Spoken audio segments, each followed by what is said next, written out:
Good morning, welcome to Shipra simple লাইফে সবাইকে অনেক স্বাগত, অনেক অনেক ভালোবাসা। প্রতিদিনের মতন আজও চলে এলাম আমি একটি কুকিং ভিডিও নিয়ে, সম্পূর্ণ নিরামিষ। কি শেয়ার করব, তো চলো তাহলে শুরু থেকে শেষ সঙ্গে থাকতে হবে, তবেই না দেখতে পাবে। তো চলো সঙ্গে থেকে দেখতে থাকো। আজকে তোমাদের মাঝে আমি শেয়ার করব সম্পূর্ণ নিরামিষ চিলি পনির রেসিপি। আর ফ্রাইড রাইসটাও করেছি, তবে ফ্রাইড রাইসটা শেয়ার করিনি। আজকে দুপুরে লাঞ্চ মেনু। তো ফার্স্ট টাইমই আমি করছি চিলি পনিরটা, তো আমার পাশে থেকেও দেখতে থেকো আর কি করে করছি। তো চলো তাহলে দেখে নেওয়া যাক চিলি পনিরের জন্য কি কি লাগছে।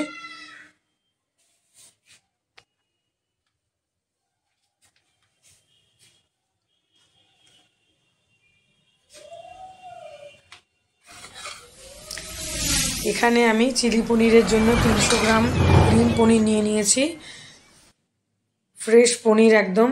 তার এর সঙ্গে নিয়েছি একটা ছোট সাইজের ক্যাপসিকাম, একটু আদা নিয়েছি ম্যাশ করে। আর মশলার জন্য এর সঙ্গে থাকছে গোলমরিচের গুঁড়ো, ধনের গুঁড়ো, জিরের গুঁড়ো, আর সয়া সস, চিলি সস আর টমেটো সস। ব্যাস এইটুকুই মশলা, আর বিশেষ কিছু লাগবে না। আর একটু লাগবে কাশ্মীরি লঙ্কার গুঁড়ো, ব্যাস এইটুকুই। এবার আমি সমস্ত উপকরণগুলো পনিরটা করার জন্য প্যান বসিয়ে দিয়েছি, তেল দিয়ে দিয়েছি সাদা তেল। আর পনিরটার মধ্যে প্রথমে আমি নুন দিয়ে দেব, তারপর এক এক করে যে মশলাগুলো রয়েছে, গোলমরিচের গুঁড়ো দেব, ধনের গুঁড়ো দিলাম ফার্স্টে, তারপর দেব জিরের গুঁড়ো,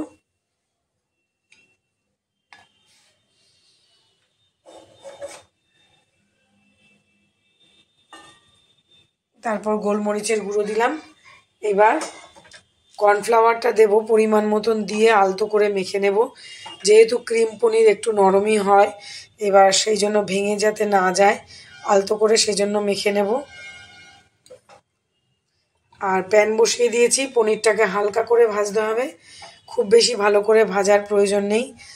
আর কর্নফ্লাওয়ার যেহেতু দিয়েছি, একটু জল দিয়ে দিলাম সামান্য, মানে মাখার জন্য, নইলে হচ্ছিল না, ড্রাই হয়ে যাচ্ছিল। তার জন্যই আমি দিয়েছি আমার সুবিধার্থে। তোমরা যদি মনে করো যে দেবে না, নাড়িয়ে চাড়িয়ে করতে পারবে, তাহলে করতে পারো। এবার আমি প্যানের মধ্যে দিয়ে দেব এক এক করে, হালকাই ভাজবো, বেশি ভাজার প্রয়োজন নেই, কারণ পনির বেশি ভাজলে শক্ত হয়ে যায়, সেটা চিলি পনিরের জন্য খেতে ভালো লাগবে না। চিলি পনির একটু সফট হলে বেশি ভালো লাগে। এবার আমি এক এক করে ভেজে নিচ্ছি অল্প অল্প করে, সব একসঙ্গেই দিয়ে দেব, যেহেতু প্যানে করছি একসঙ্গেই দিয়ে দেব।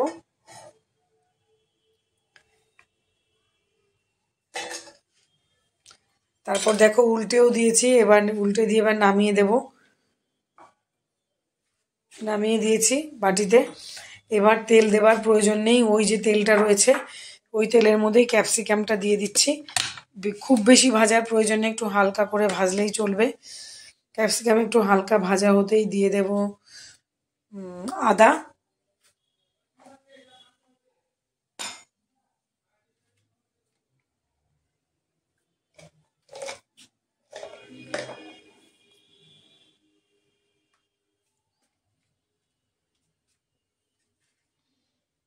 একটু আদা দিয়ে দিলাম। আদা দেওয়ার পর একটু জল দিয়ে দেব, কারণ যাতে আদাটা পুড়ে না যায় তেলে।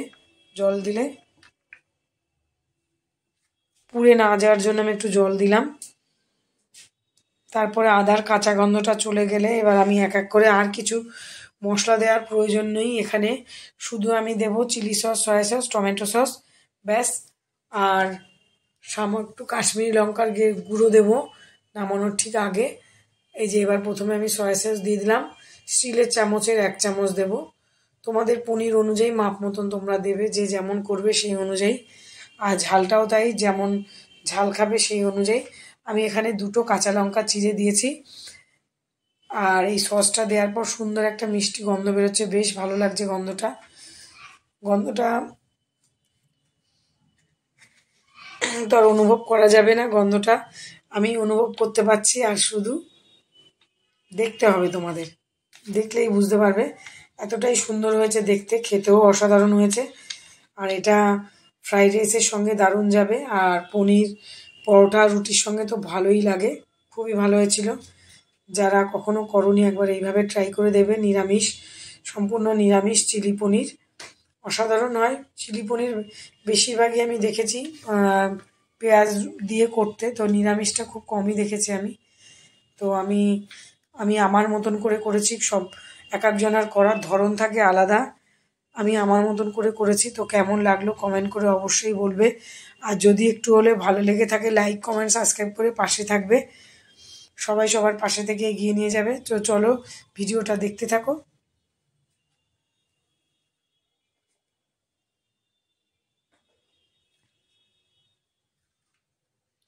খুব বেশি মশলা আমি এখানে ইউজ করিনি, অল্প মশলা ইউজ করলেই স্বাদটা বেশি হয়। বেশি মশলা ইউজ করলে অনেক সময় পনিরের স্বাদটা চলে যায়। সেই জন্য আমি সবসময় চেষ্টা করি কম মশলা ইউজ করে করার জন্য। প্রায় রেডি হয়ে গেছে পনিরটা। এবার সামান্য একটু জল দেব আমি। আর এখানে গ্রেভিটার জন্য কর্নফ্লাওয়ার আলাদা করে গুলে দিতে পারো, আমি আর দেইনি, যেহেতু যেখানে আমি পনিরটা কর্নফ্লাওয়ার দিয়ে মাখিয়েছিলাম সেই বাটি ধোয়া জলটাই দিয়ে দিলাম, ওতেই আমার অল্প গ্রেভি হয়েছে। এবার একটু কালার সুন্দরের জন্য কাশ্মীরি লঙ্কার গুঁড়ো দিয়েছি, একটু চিনিও দিতে পারো। সামান্য চিনি দিয়েছিলাম, হয়তো মনে করতে পারছি না আমি এখন। তো চিনিও দেবে, তাহলে টক মিষ্টি ঝাল ঝাল বেশ ভালো লাগবে খেতে। আর এগুলো একটু হালকা মিষ্টি ভালোই লাগে খেতে। তো তাহলে ভিডিওটা দেখতে থাকো, সঙ্গে থেকো। কেমন লাগলো কমেন্ট করে অবশ্যই বলবে। আর আমার এতক্ষণ ভিডিওর সঙ্গে থাকার জন্য সবাইকে অসংখ্য ধন্যবাদ। এইভাবে পাশে থাকবে। তো চলো তাহলে দেখতে থাকো ভিডিওটা।